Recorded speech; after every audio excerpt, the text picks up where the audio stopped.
शेख हसीना के तख्ता पलट के बाद अंतरिम सरकार चला रहे मोहम्मद यूनुस के बारे में बताया जा रहा है कि वो बांग्लादेश की मौजूदा हालात और वहां के राजनीतिक दलों के बीच तालमेल नहीं बिठा पा रहे हैं। इसलिए उन्होंने नेशनल सिटीजन पार्टी के चीफ नाहिद इस्लाम के साथ मुलाकात के दौरान अपने इस्तीफे की बात बताई। नाहिद के मुताबिक मोहम्मद यूनुस ने उनसे कहा है कि जब तक राजनीतिक दल एक राय पर नहीं पहुंच जाते तब तक मैं काम नहीं कर पाऊंगा।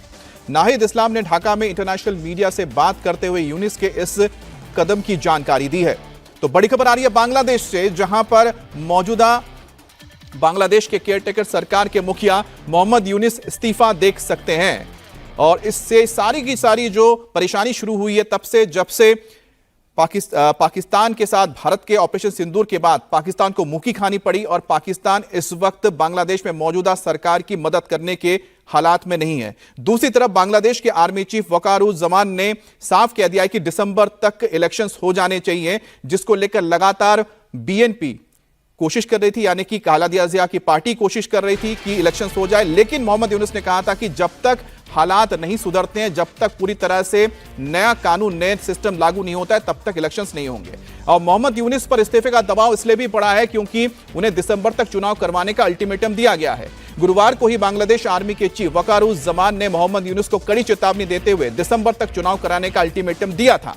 लेकिन बांग्लादेश की मीडिया के मुताबिक जनरल वकार ने दो टूक कहा है, जब तक देश में चुनी हुई सरकार नहीं आ जाती है तब तक कोई बड़ा फैसला नहीं लिया जाएगा। यह माना जा रहा है कि मोहम्मद यूनुस ने रखाइन कॉरिडोर पर सहमति जताई है। आर्मी इसे बांग्लादेश की संप्रभुता के लिए खतरा बता रही है। जनरल वकार की चेतावनी के बाद बांग्लादेश की अंतरिम सरकार ने रखाइन कॉरिडोर पर यू टर्न ले लिया है और आर्मी इसे खूनी कॉरिडोर बता रही है।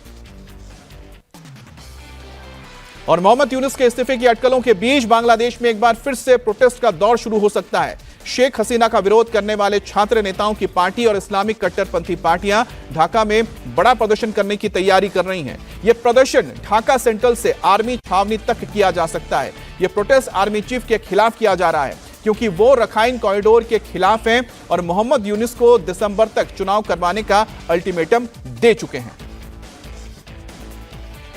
और खबर यह भी है कि शेख हसीना की धूर विरोधी खालेदा जिया की पार्टी मोहम्मद यूनुस की टीम से नाराज है। बीएनपी ने अंतरिम सरकार के एनएसए को हटाने की मांग कर दी है। खलीलुर रहमान इस वक्त बांग्लादेश के राष्ट्रीय सुरक्षा सलाहकार हैं। बीएनपी इसके साथ साथ मोहम्मद यूनुस के सलाहकार महफूज आलम और शोजी भुइया को भी हटाना चाहती है।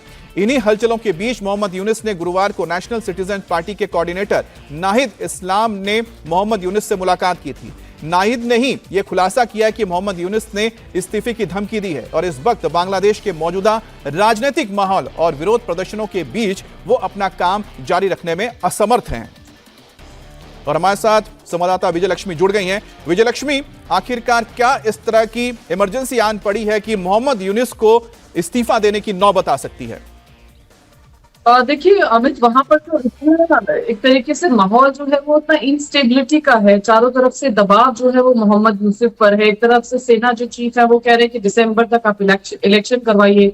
बीएनपी लगातार प्रोटेस्ट कर रही है, वो भी इलेक्शन कराने की मांग कर रही है, लेकिन वो कह रही है कि मौजूदा जो इलेक्शन कमीशन है उसके नेतृत्व में इलेक्शन नहीं होने चाहिए, पूरा रिफॉर्म जो है सिस्टम का होना चाहिए। तो चारों तरफ से घिरे हुए एक तरीके से मोहम्मद यूनुस अपने आप को महसूस कर रहे हैं। और साथ ही जिस तरह से भारत का ऑपरेशन सिंदूर रहा और पाकिस्तान पर जिस तरह से दबाव रहा, ये भी अगर आप देखें तो जियोपॉलिटिकल ये भी तमाम रीजंस हैं जिसकी वजह से कल देर रात हमें बताया गया, कल शाम को 4 घंटे के करीब मीटिंग जो है मोहम्मद यूनुस के घर पर हुई। उसके बाद उन्होंने उस मीटिंग में जो एडवाइजर्स थे उनके सामने ये असहजता जताई कि वो इस प्रेजेंट सर्कमस्टेंसेस में बहुत ज्यादा दिनों तक कंटिन्यू नहीं करना चाहते हैं और वो इस्तीफा देकर के स्टेप डाउन जो है वो करना चाहते हैं। हालांकि उनको सलाह दी गई एडवाइजर्स द्वारा और बाकी जो स्टूडेंट अपराइजिंग से जो नेता है वहां पर, उन्होंने उनको कहा कि उनको कंटिन्यू करना चाहिए जब तक कि एक स्टेबल फॉर्मल गवर्नमेंट वहां पर नहीं बन जाती है। तो ये तमाम चीजें हैं। बीएनपी जो है वो लगातार प्रोटेस्ट उनके नेताओं द्वारा किया जा रहा है। कुछ जो एडवाइजर्स हैं मोहम्मद यूनुस के साथ उनकी काउंसिल में, उनको हटाने की मांग जो है, लगातार जो पॉलिटिकल अपॉइंटीज हैं उनको हटाने की मांग जो है वो बीएनपी द्वारा की जा रही है। लगातार प्रोटेस्ट वहां पर जो है वो बीएनपी कर रही है। और इन तमाम चीजों के और साथ ही कुछ जियोपॉलिटिकल पॉलिटिकल रीजंस भी हैं जिसकी जी। वजह से मोहम्मद यूनुस जो सूत्र बता रहे हैं कि कल जब मीटिंग हुई तो उन्होंने उसमें अपने एडवाइजर्स के सामने ये इच्छा प्रकट की कि वो अब स्टेप डाउन करना चाहते हैं, वो मौजूदा हालातों में बहुत दिन तक कंटिन्यू नहीं करना चाहते। अच्छा विजयलक्ष्मी, कहीं ना कहीं जो दल एक साथ मिलकर आए थे और शेख हसीना के खिलाफ जिन्होंने विरोध जताया था, जिसमें बीएनपी शामिल थी, छात्र संगठन शामिल थे, जो जमात का ही एक कह सकते हैं छात्र शिविर का ही हिस्सा है, क्या उनके बीच में असहमति बन गई है? और जो कॉन्स्टिट्यूशन को बदलने को लेकर लगातार उठाया जा रहा था सवाल, मांग की जा रही थी, उससे भी सेना नाराज थी, जिसके वजह से ये सारे के सारा हालात पैदा हुए हैं। देखिए बिल्कुल जो बांग्लादेश है वहां पर ये स्टूडेंट अपराइजिंग हुई, उसमें फिर शेख हसीना की सरकार को जो है एक तरीके से गिराया गया, उन्हें असाइलम लेना पड़ा और काफी रोष वहां पर है। और जब से मोहम्मद यूनुस की इंतरिम सरकार वहां पर आई है तब से दबाव ये बन रहा है कि एक स्टेबल सरकार जो है वो बनाई जाए एक। और जिस तरह से सेना ने भी वहां पर धमकी दी कि दिसंबर तक जो है इलेक्शन करा दिए जाने चाहिए, तमाम जो ऑपोजिशन पार्टीज हैं या तमाम जो वहां पर ऑर्गेनाइजेशन है वो भी लगातार दबाव ये बना रहे हैं कि जल्द से जल्द इलेक्शंस जो है वो वहां पर करा चाहिए। लेकिन इतनी कॉम्प्लेक्स और इतने लेयर्ड सिचुएशन वहां पर है कि आपको मौजूदा इलेक्शन कमीशन पर भरोसा नहीं है, फिर दूसरी तरफ आप कह रहे हैं कि इलेक्शन करवाए जाए। मोहम्मद यूनुस में एक तरीके से कई बार हम देख चुके हैं कि लो कॉन्फिडेंस का भाव जो है तमाम जो इस तरह के संगठन है उनकी तरफ से भी जताया जा रहा है। तो ऐसे में देखना होगा कि क्या दिसंबर तक मोहम्मद यूनुस जिस तरह का दबाव उनके ऊपर बनाया जा रहा है कि इलेक्शन वो करवाएं, वो खुद भी कहते आ रहे हैं कि एक स्टेबल गवर्नमेंट लाना ये उनकी ये अंतरिम सरकार जो है ये उसका एक तरीके से लक्ष्य है कि वो एक स्टेबल गवर्नमेंट तक लेकर जाए। लेकिन हालात जो है वो दिन पर दिन वहां पर जो है